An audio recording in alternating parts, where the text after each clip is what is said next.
the Pass the Microphone webinar series presented to you by the World Refining Association. Today we have with us Mr. Wijnand Moonen from Lloyd's Register.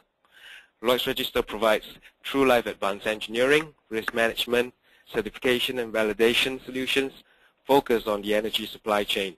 The solutions provide independent third-party assurance and help to optimize the performance of assets to meet the stakeholders' expectation. Good day, Wijnand. Welcome to the webinar. How are you? Good day, Henry. I'm fine. I hope you're well as well. I'm good. Thank you very much. Wijnand here plays two roles in the Lloyd's Register group, one as the director of their global downstream sector, while the other one as the area manager for their Southeast Asia Energy Division. Was it like wearing two hats in Lloyd's Register group now there, Wijnand? Very interesting, Henry, because the one job, the global downstream job, gives me the opportunity to look at developments in the downstream sector on a global scale and to talk to clients from many different organizations and to look at what the trends and the developments are. So that's really very interesting, but at the same time, my Southeast Asia job allows me to and keeps me with both feet firmly planted on the ground and to see and experience what's going on day to day in the field, so to speak. Right. From your role as the global downstream business director for Lloyd's Register Group, what do you see as the key challenges and issues facing the refining industry now? What I see, and that goes beyond the refining industry, and it goes for the whole of the downstream or petrochemical sector, is that for the foreseeable future, the sector will be facing increasing volatility and instability. Volatility in supply and demand, if you assess that over time, when you look at it as time passes, and with periods of oversupply and periods of shortages in supply, with prices under pressure, and with prices and profit margins going up, following each other at quite a rapid pace, and also volatility and supply-demand imbalance if you look at it geographically between regions. Some regions facing undersupply whilst others have overcapacity, and therefore also significant flows on a global scale. If you consider it, however, as an average over a longer period of time, our expectation is that the industry will be facing, on average, overcapacity because because of the continuation of new projects and new greenfield projects being built and being started, and that adding more capacity than the growth in global demand on average. So you basically have a situation where on an average overcapacity, there's a superimposed volatility and demand and supply going up and down very rapidly. Right. And how does that mean to petroleum and petrochemical products here in Asia? The same will apply. The same will apply. If you recall, if we would go a few months back, everybody seemed to be very bullish and expecting that prices would go up, margins would go up, and rather short supply. If you look at it now, I think opinions will have changed quite a bit with the concern over the global economy, concern over the Eurozone, etc. And you see prices being under pressure, production not being quite up to the same level. Okay. And I know that operational excellence is a close topic to the hearts of many Asian refiners and petrochemical producers here in Asia. And on many occasions, achieving even small gains and easy wins are easier than they imagine, and it goes a long way in helping them get better margins out of their operations. So what do you think are some of the ways to achieve operational excellence here? What I think is in this world of increasing volatility, what is needed is a true paradigm shift in the way plants are being operated and in the way the production assets are being managed. The traditional wisdom has always been that you should run a petrochemical plant at 80 or 85% at least to be reasonably efficient. That has to change, because we'll be facing a world where at times it is much better to run at a lower rate, 60, 65% even, as low as that, or even running start, stop and shutting down completely. Whereas at other times you might want to be able to ramp up very quickly to a full load. That's one element, and the other element is that as feedstock is also subject to the same volatility, you would want to be able to buy feedstock when it's cheap and produce from that, and not when cheap feedstock is very expensive. So this goes against the conventional thinking, and a paradigm shift is needed. That's my view. Right, and does any refineries or any plants comes to your mind as a good example of adopters of this paradigm shift method of thinking? Well, yeah, it's a paradigm shift in the way it's approached. It's a paradigm shift in the way things are being thought of. What I know is that some of the major petrochemical producers in the world, their top management is assessing how they can achieve this kind of flexibility. And the message to their employees is that this will be the world of the future, where conventional wisdom no longer applies in the same way. Right. So it has to be driven by the top down, or can the people at the bottom adopt this kind of thinking or methodology as well? They will have to adopt this kind of thinking if this is to become effective.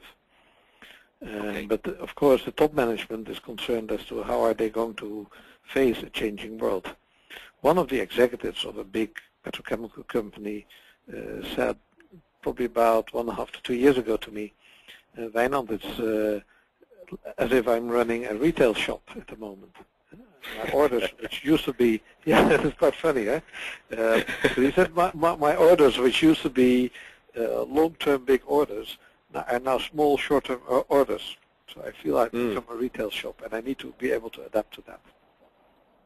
Right, right. And I guess that's a lot of operators' view now.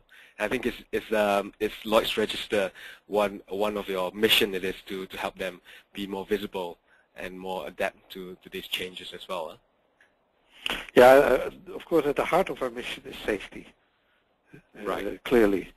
And then after safety, it is to make sure that the plants are run with integrity. In other words, no surprises, and that they are able to perform better and better. Now, in this environment, and also if you think of the experiences that the world has gone through with Fukushima and other major incidents,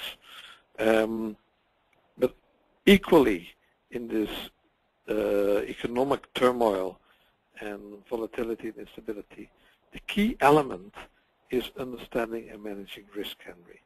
That's the key element. A key element in being successful. That's a key element in being able to adopt best practices, and that is what we can help our clients with.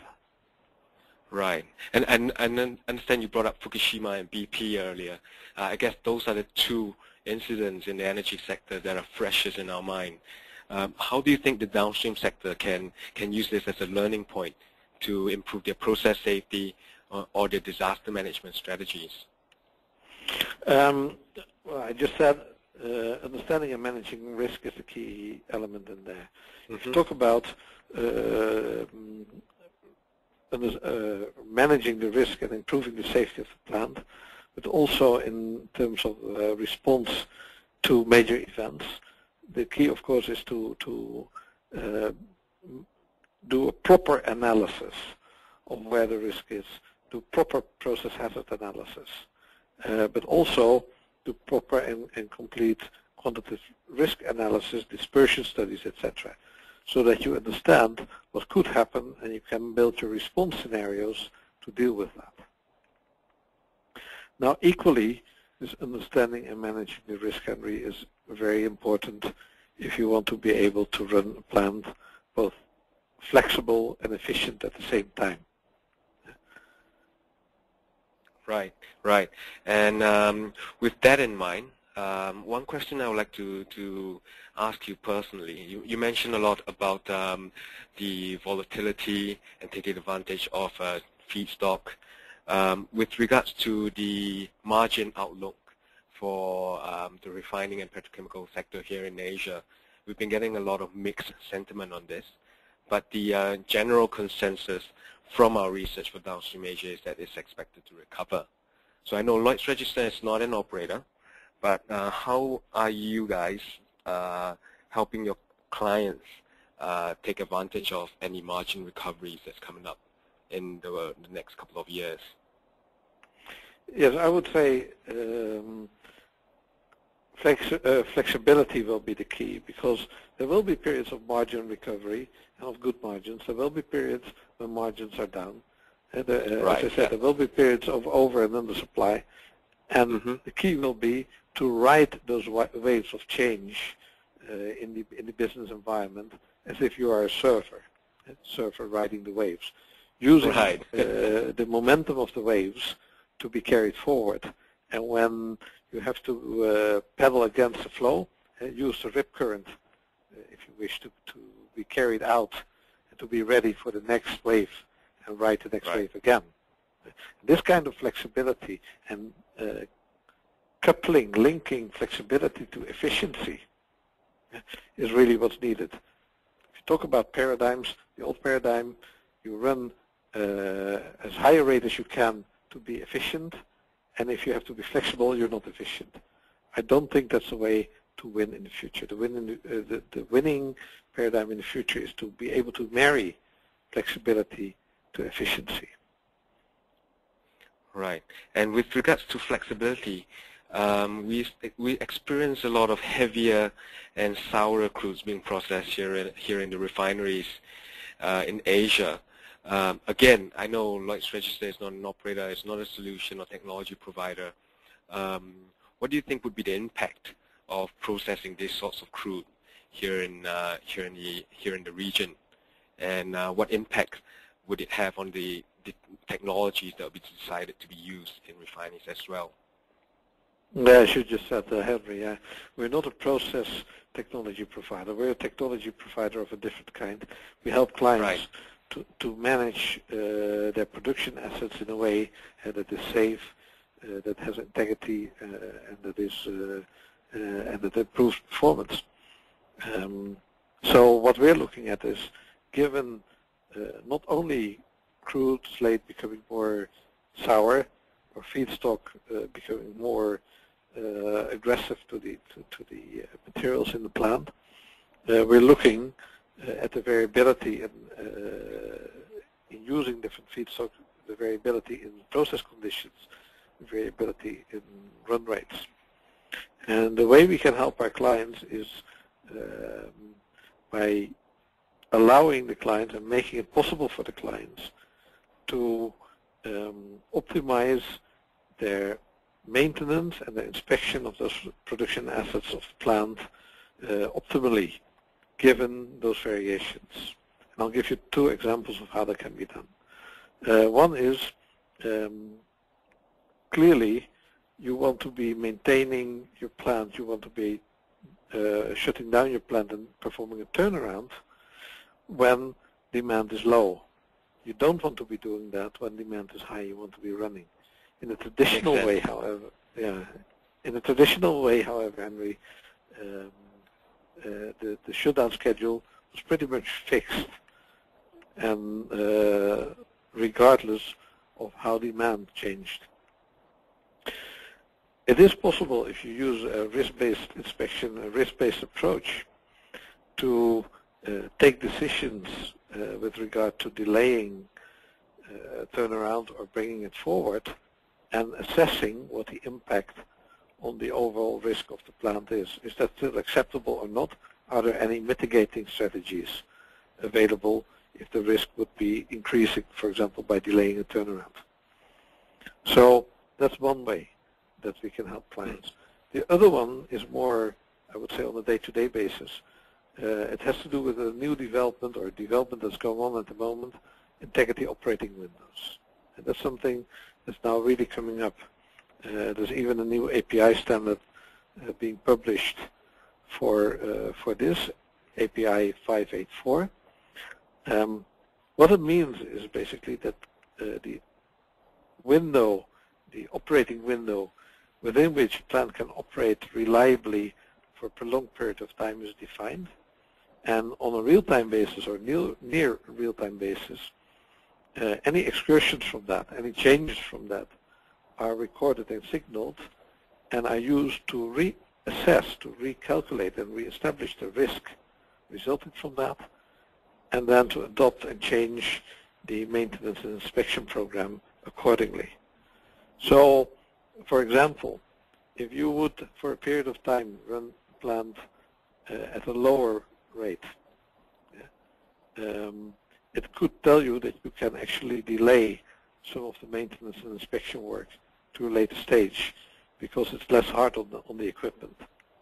If you would run more sour crude or different process conditions, which would lead to accelerated degradation or different degradation mechanisms, it can signal that you're running under different conditions and that you might need to intensify some of the maintenance and inspections, and it would also tell you where to do so. In that way, you can really balance and optimize the maintenance and inspections to match the variability in the operating regime.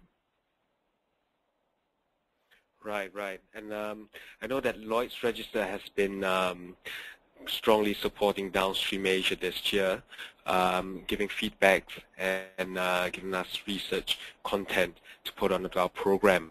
Why do you think that Downstream Asia is an important event that refining and petrochemical executives should attend? That's a good question, nice question. I think it's important because it's the place to meet your colleagues in the petrochemical sector from other companies. And I think that's incredibly important because it's a place where you can discuss different views, exchange opinions, and challenge each other. And especially the latter is very important because I talked a lot about paradigm shift.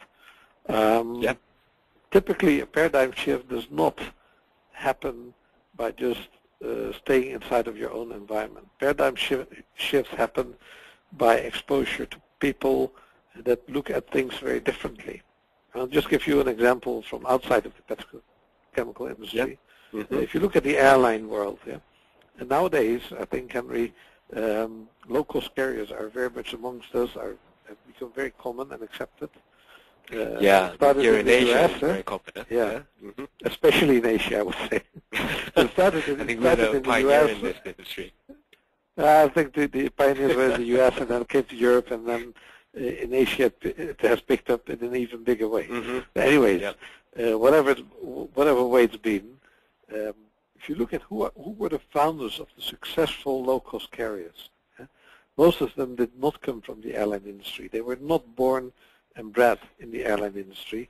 They came from outside, and they challenged the traditional views, and they showed that it could be done different. Now, if you think of the petrochemical sector, of the downstream sector, you'll meet a lot of people who will tell you, if you want to run a plant efficiently, you have to run 85% or better. Otherwise, you cannot. So that's the traditional wisdom, and there's, of course, good ground for that. But we're in a different environment. We're dealing with different things. So who will challenge that and say, no, guys, there are different ways of doing this? And that's why Downstream Asia is a very good place to have those discussions and sometimes to disagree. And I think more creativity comes out of disagreement than from just everybody being in perfect agreement. Absolutely. That much I can be sure of. And I'm sure you'll be there to challenge some of the views that people put out as well. And I hope to be challenged myself. Absolutely, absolutely. Now, Wijnand and his team from the Lloyd's Register Group will be exhibiting at Downstream Asia this coming November 1st and 2nd at Suntec City. They're at booth number 11. Wijnand himself will be presenting a paper titled Flexibility in Running Production Assets, the New Paradigm. So for listeners out there, come equipped with questions to challenge Wijnand. I know he's really looking forward to that. I am. And Lloyd's Register is the gold sponsor for